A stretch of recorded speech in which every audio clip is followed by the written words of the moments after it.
the same decision. Vashti was the most powerful woman in the Middle East at that point in history. But she quickly learned that her influence was as fragile as a candle flame in a windstorm, because women, even queens, were under the complete authority of men and had no rights at all on their own during that era. The result of her insult to the king's authority was a quick consultation with his advisors to find out how to punish her disobedience.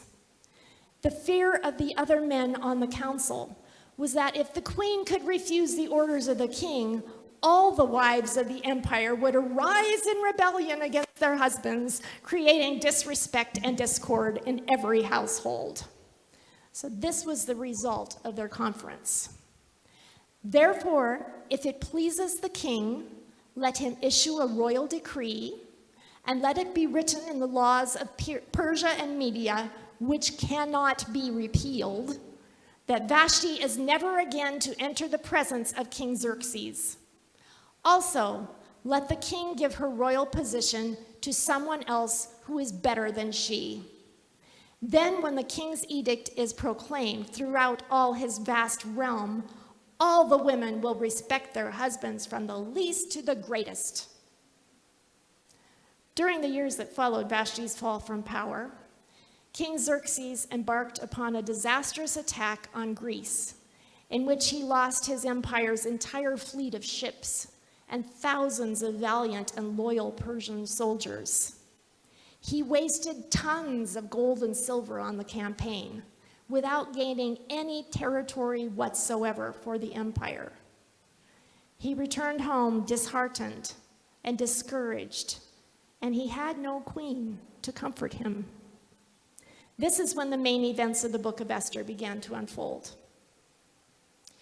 The king was so disturbed and so sorrowful that his personal servants suggested that there be an empire-wide search for beautiful young virgins, a sort of contest to determine the next queen of Persia.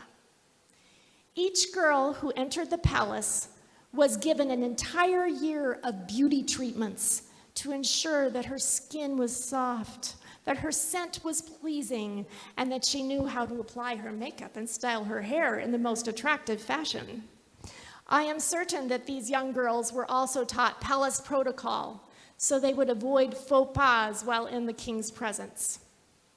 We have no way of knowing how many young ladies were brought to the palace. Some came at the urging of their families, who thought that having a daughter close to the king would improve their fortunes. But many were rounded up by the king's servants and soldiers, and even by slave traders. Somehow, Hadassah found herself among the group. She did not give her Jewish name at the palace. Mordecai had forbidden her from disclosing her nationality and her family background. Instead, she called herself Esther, the Persian word meaning morning star. The name was related to the title of the Babylonian love goddess, Ishtar, whose name also meant bride. Esther quickly became a favorite of Hegai, the eunuch who was in charge of the king's harem. He gave her 7 maids, the best apartment in the harem, and special food to eat. She could have become spoiled rather quickly, but she had a good foundation in life. And each day, her cousin Mordecai walked back and forth outside the courtyard until he received news of her. It is certain that he continued advising her regularly through her servants, even though he probably never saw her face to face. When these young ladies went to the king, they were permitted to wear whatever beautiful clothing and jewelry that they desired from the harem's wardrobe in order to impress Xerxes. Each one would spend a night with him, and they would never see him again unless he remembered their names and called for them particularly. Otherwise, they would spend the rest of their lives in the part of the palace reserved for the king's concubines. While they lived in luxury with servants and silk sheets and whatever their heart desired, These young ladies were little better than beautiful sex slaves. They were never again free to visit their family members or to go outside the palace for any reason whatsoever. After Esther had been in the palace for a year of beauty treatments, her turn came to spend the night with the king. Instead of wearing ropes of gold necklaces and jewel-encrusted robes like many of the other girls, she asked for nothing other than what Haggai, the king's eunuch, who was in charge of the harem, suggested. And Esther won the favor of everyone who saw her. This took place 4 years after Vashti's banishment, during the 7th year of King Xerxes' reign. Esther's simple grace and beauty shone through, and after their one night together, the king chose her as his new queen. Shortly after Esther's coronation, her cousin Mordecai overheard an assassination plot by 2 of the king's bodyguards. He informed Queen Esther of their plan, and she reported it to the king. The 2 men were sentenced to death by hanging, and the entire event was recorded in the royal archives at the king's direction.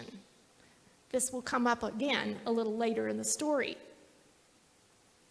One of King Xerxes' noblemen was Haman, who was an Agagite, an offspring of the king of Amalek.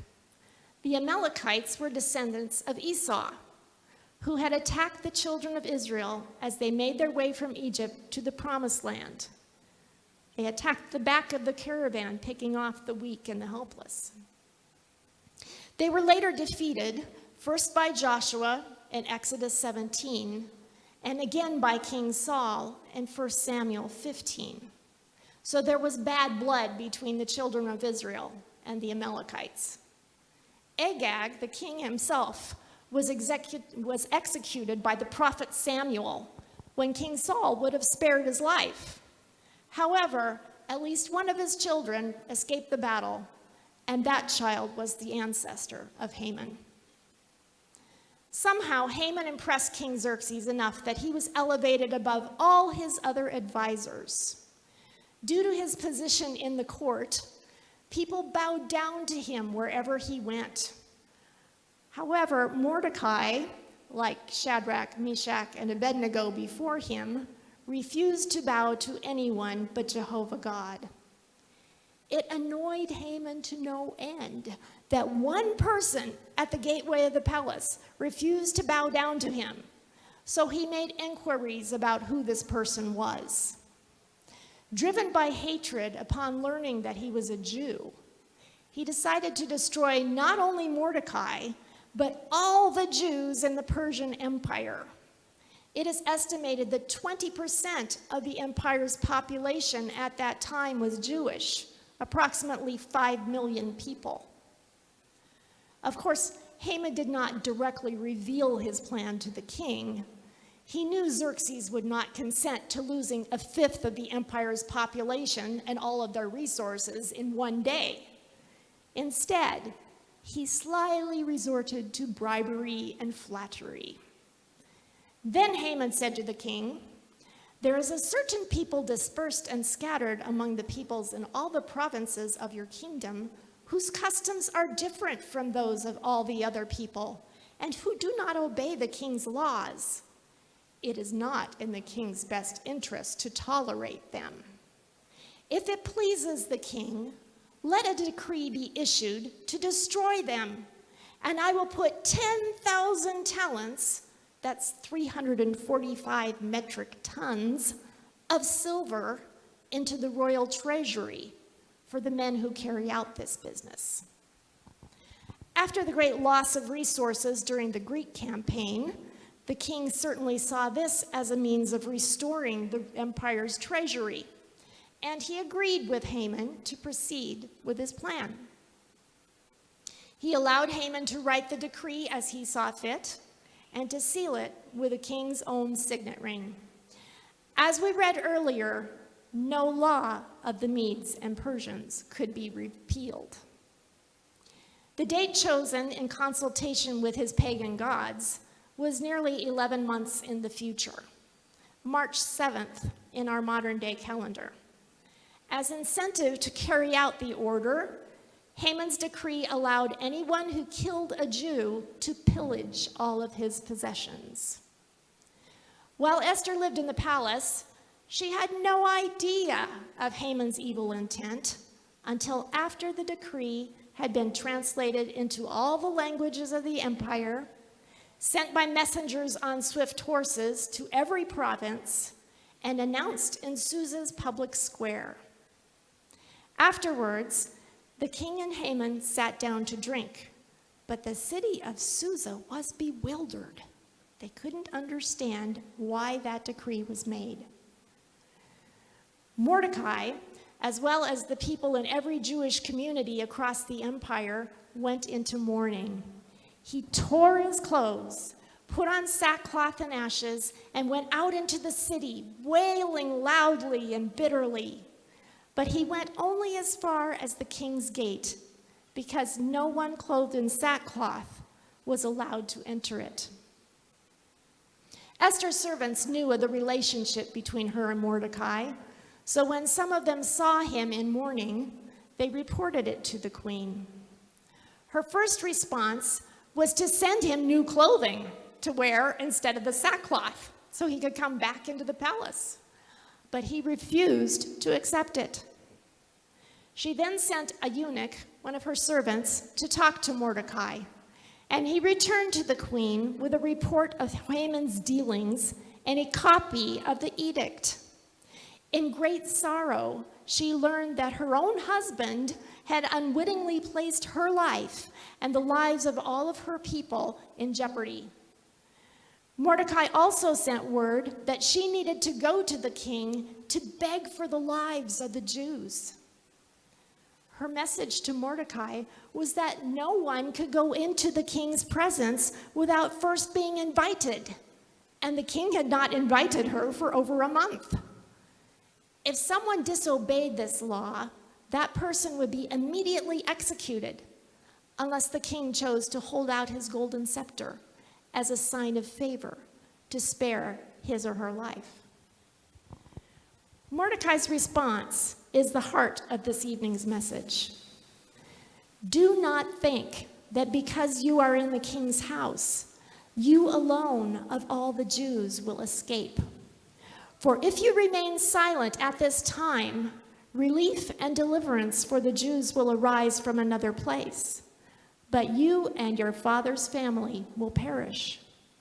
And who knows but that you have come to royal position for just such a time as this?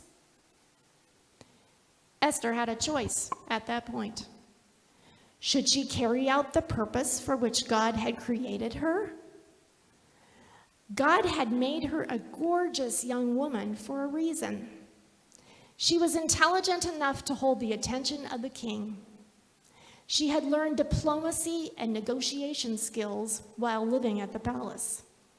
She knew the king's temperament, and she could predict how he would react when he learned the truth of Haman's scheme.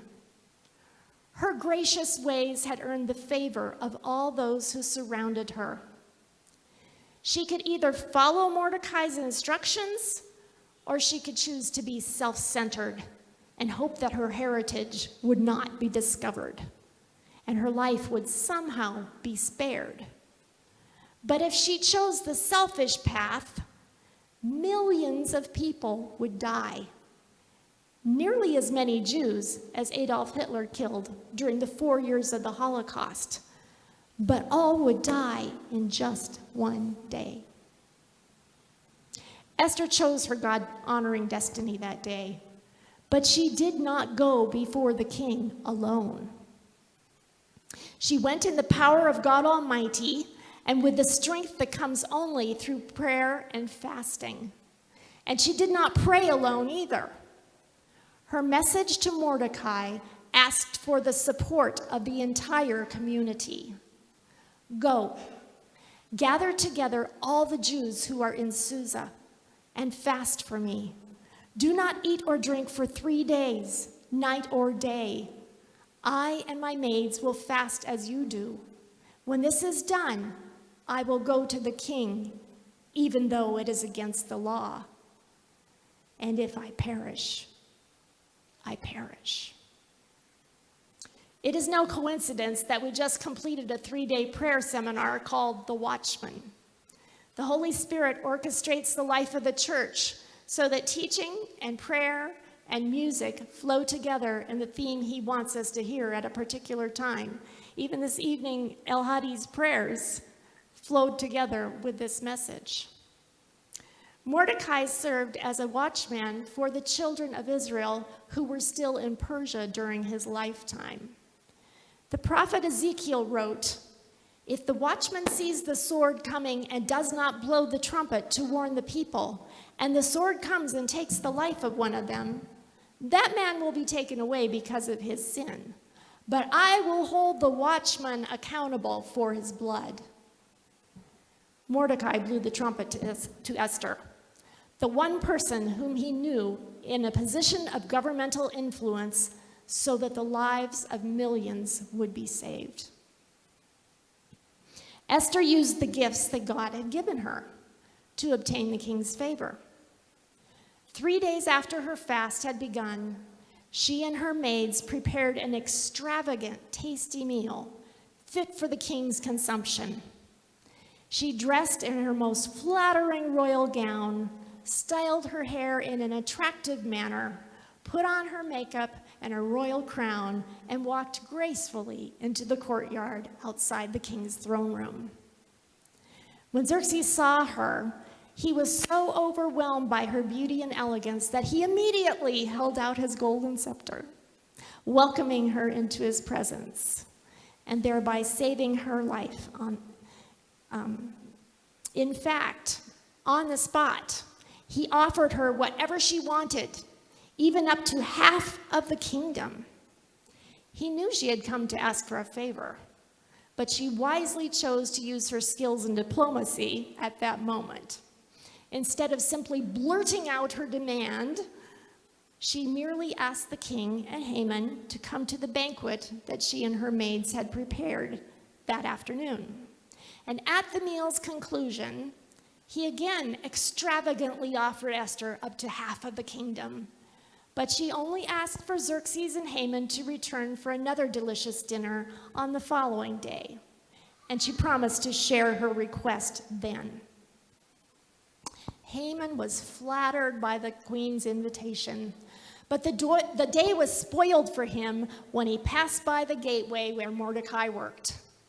The Jews still refused to bow to him. When he returned home, he complained to his wife and friends about Mordecai's lack of respect for him, despite being an apparent favorite of both the king and the queen. After some discussion of the problem, they suggested that he have a tall gallows built, 23 meters high, and asked the king to decree that Mordecai would be hung on it the next morning as an example to all the people of Susa. And afterwards, he could attend Queen Esther's banquet in happiness. Haman agreed to their plan, and he called for workmen to begin the building immediately. That night, the king could not sleep. Maybe he heard the hammer. I don't know. But he was awake. And after tossing and turning for several hours, he called for one of his scribes to read to him from the chronicles of the kingdom. The boredom of listening to official archives read in a monotone voice usually put him right to sleep.